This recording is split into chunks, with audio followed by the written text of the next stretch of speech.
10 truck অস্ত্র মামলার শুনানি চলছে। এই অস্ত্র মামলার যাকে প্রধান আসামি করা হয়েছিল জনাব লুৎফুজ্জামান বাবর, তার পক্ষে আজকে যুক্তিতর্ক উপস্থাপন করা হয়েছে।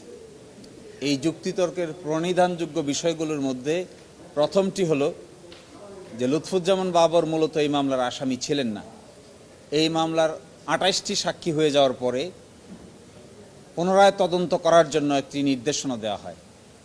21 আগস্টের মামলার মতো পুনরায় তদন্ত করা হয় এবং ওই তদন্তের মাধ্যমে লুৎফুজ্জামান বাবর সহ 11 জনকে নতুন করে আসামি করা হয়। ওই আসামির তালিকায় জনাব লুৎফুজ্জামান বাবরকে নিম্ন আদালতে ট্রায়াল করে 53 জন সাক্ষী নিয়ে ফাঁসি দেওয়া হয়। তার এগেনস্টে আমরা প্রথম যুক্তি উপস্থাপন করেছি যে এইভাবে মামলা চলা অবস্থায় 28 জন সাক্ষী শেষ হয়ে যাওয়ার পর যে তদন্তের আদেশ দেওয়া হয়েছে এটি আইনানুগভাবে করা হয়নি, এটি বেআইনি হয়েছে। দ্বিতীয়ত আর্গুমেন্ট হলো তার বিরুদ্ধে সরাসরি কোনো এভিডেন্স নাই, কোনো সাক্ষী নাই, কোনো দেখা সাক্ষী নাই, কোনো সরাসরি তার সঙ্গে এভিডেন্সে জড়ানো পারে এই ধরনের কোনো সাক্ষ্য প্রমাণ রাষ্ট্রপক্ষ হাজির করতে পারেনি। তারা যে কথা বলেছেন যে তার নির্দেশে কাকে নাকি জেল থেকে ছেড়ে দেওয়া হয়েছে 5 জনকে। সাক্ষ্য প্রমাণ অ্যানালাইসিসে দেখা যায় 5 জনের একজনকেও ছাড়া হয় নাই, সবাই জেলে ছিলেন এবং সবাই পরবর্তীতে স্বীকারোক্তিমূলক জবানবন্দি দিয়েছেন। ফলে রাষ্ট্রপক্ষের প্রথম অভিযোগের সমর্থনে কোনো সাক্ষ্য প্রমাণ হাজির করতে পারেননি। দ্বিতীয় অভিযোগ দিয়েছেন তার বিরুদ্ধে যে তিনি তৎকালীন তদন্ত রিপোর্টকে ইনফ্লুয়েন্স করেছেন, প্রভাবিত করেছেন। এই ব্যাপারে তদন্ত কমিটির যে সভাপতি ছিলেন তখনকার সচিব জনাব ফারুক আহমেদ এবং যে সদস্য সচিব ছিলেন তদন্ত কমিটির, তারা পরস্পর বিপরীত ধর্মী বক্তব্য দিয়েছেন। একজন আরেকজনের বিরুদ্ধে বক্তব্য দিয়েছেন।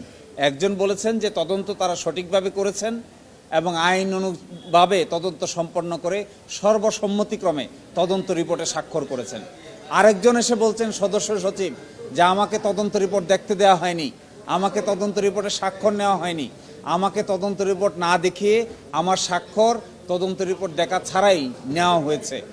ফলে এই যে দ্বিতীয় অভিযোগ, এই দ্বিতীয় অভিযোগেরও কোনো ভিত্তি থাকে না।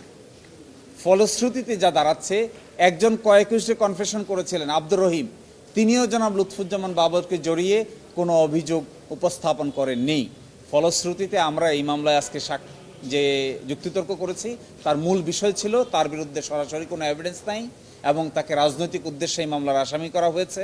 অতি দ্রুত তাকে যেন এই মামলা থেকে বেকসুর খালাস দেওয়া হয়। একজন মানুষকে কিংবা কতিপয় মানুষকে একটি ক্রিমিনাল মামলায় জড়ানোর জন্য ক্রিমিনাল জুরিসপ্রুডেন্সের 400 বছরের ইতিহাসেই চেঞ্জ করে দিতে হচ্ছে।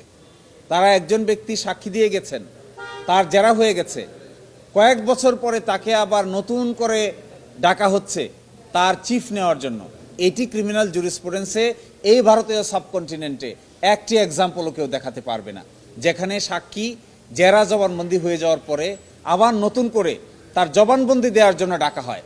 সেই জবানবন্দিতে এসে প্রথম লুৎফুজ্জামানের নাম বলেছে, বাবর সাহেবের নাম বলেছে। অতীতে তারা যে আদালতে এসেছিলেন তখন বলেনি, ক্রস এক্সামিনেশন করা হয়েছিল তখনও বলেনি, কিন্তু কয়েক বছর পরে এসে ফার্দার ইনভেস্টিগেশনের পরে 7 বছর পরে ফার্দার ইনভেস্টিগেশনে এসে তারা বলছেন বাবর সাহেব নির্দেশে এই কাজ হয়েছে। এগুলো ক্রিমিনাল জুরিসপ্রুডেন্সের ফৌজদারি বিচার ব্যবস্থার যে জুরিসপ্রুডেন্স আছে, যে বেসিক আছে, এই বেসিকের পরিপন্থী, এটা আমরা বলেছি। এখন রাজনৈতিক উদ্দেশ্যে যদি কোনো মামলা পরিচালনা করা হয়, আজও হয়, অতীতেও হয়, তাহলে তার সুনির্দিষ্ট তথ্য প্রমাণ ছাড়া আমরা রাজনৈতিক ব্যক্তিবর্গকে দোষারোপ করার জন্যই এই সমস্ত মামলার মূল মোটিভ থাকে। সেক্ষেত্রে প্রকৃত অপরাধী পার পেয়ে যায়। এখানে আমাদের বিবেচনায় তাই হয়েছে। 10 ট্রাক অস্ত্র মামলার ঘটনা ঘটেছে, এই কথা সত্যি সঠিক, কিন্তু প্রকৃত দোষীকে নির্ধারণ করতে পারেনি বাবর সাহেবের কি দোষ।